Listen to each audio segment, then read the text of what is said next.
కాంగ్రెస్ ప్రభుత్వానికి 2 ఏళ్ల వరకు సమయం ఇస్తామన్న గులాబీ బాస్ కేసీఆర్ ఆ గడువు ముగియడంతో యాక్టివ్ మోడ్లోకి వస్తున్నారు.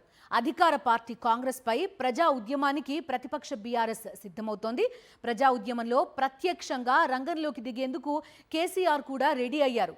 ఇందులో భాగంగా ఈ నెల 19న కేసీఆర్ అధ్యక్షతన బీఆర్ఎస్ ఎల్పీ భేటీ, అలాగే పార్టీ రాష్ట్ర కార్యవర్గ విస్తృత స్థాయి సంయుక్త సమావేశం నిర్వహించాలని నిర్ణయించారు.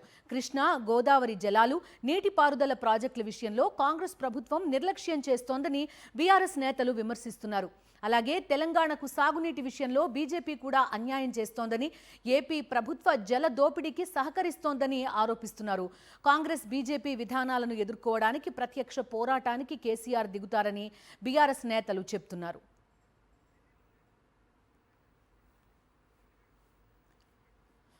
సో కేసీఆర్ యాక్టివ్ మోడ్లోకి రాబోతున్నారా? ఇకపైన ప్రజా ఉద్యమాలు ఏ స్థాయిలో చేయబోతున్నారు?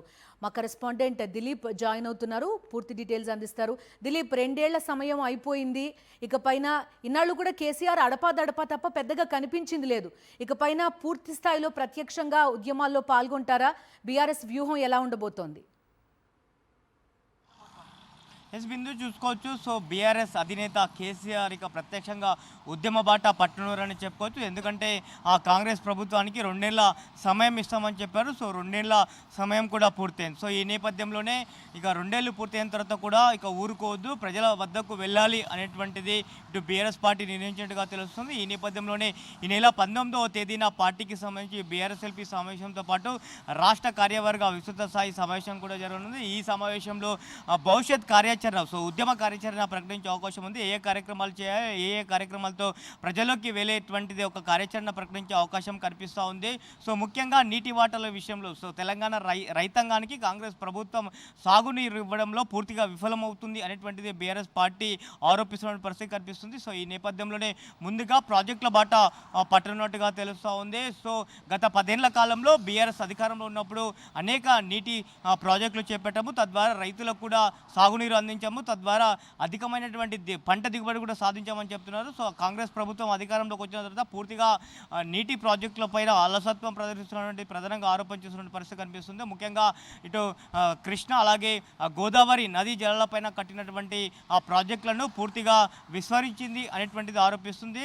ఇటు పాలమూరు రంగారెడ్డి ఎత్తిపోతల పథకం బీఆర్ఎస్ ప్రభుత్వంలో 90% పూర్తి చేస్తే ఆ 10% పనులు పూర్తి చేయలేకపోతుంది.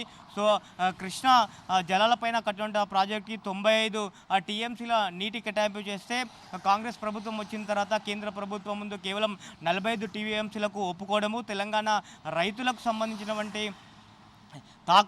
ప్రయోజనాలను కేంద్రం ముందు తాకట్టు పెడతా ఉంది అనేటువంటిది ఆరోపిస్తున్న పరిస్థితి కనిపిస్తూ ఉంది. అలాగే ఇటు ఆంధ్ర ప్రభుత్వం కూడా అటు కావేరీ నదితో పాటు ఇతర నదీ జలాల అనుసంధానం పేరుతో కూడా పెద్ద ఎత్తున నీటి దోపిడీ చేస్తున్నా కూడా కాంగ్రెస్ ప్రభుత్వం పెద్దగా పట్టించుకోవడం లేదు. సో దానితో పాటు అటు బీజేపీ ప్రభుత్వం కూడా దీనిపైన మాట్లాడే పరిస్థితి లేదు. సో ఆంధ్ర ప్రభుత్వానికి కూడా బత్తాసు పలుకున్న పరిస్థితి కనిపిస్తుంది అని చెప్పి కూడా ఆరోపిస్తున్న పరిస్థితి కనిపిస్తోంది. అలాగే కాంగ్రెస్ పార్టీకి సంబంధించి అలాగే బీజేపీ ప్రతినిధి 8 మంది ఎంపీలు ఉన్నా కూడా రాష్ట్రానికి ప్రయోజనం సున్నా అని చెప్తున్న పరిస్థితి కనిపిస్తుంది. ఈ నేపథ్యంలోనే ఇక ఉద్యమ కార్యాచరణ చేపట్టాలి, ప్రజల్లోకి వెళ్ళాలని బీఆర్ఎస్ పార్టీ నిర్ణయించినట్టుగా తెలుస్తుంది. ఈ నేపథ్యంలోనే ఈ నెల 19వ తేదీన ఇటు కేసీఆర్ అధ్యక్షన ఎల్పీ సమావేశంతో పాటు అలాగే రాష్ట్ర కార్యవర్గ సమావేశం కూడా జరుగుతుంది. ఈ సమావేశంలో కీలకమైనటువంటి కార్యాచరణ ప్రకటించే అవకాశం ఉంది. Bindu. Okay Dileep, thank you.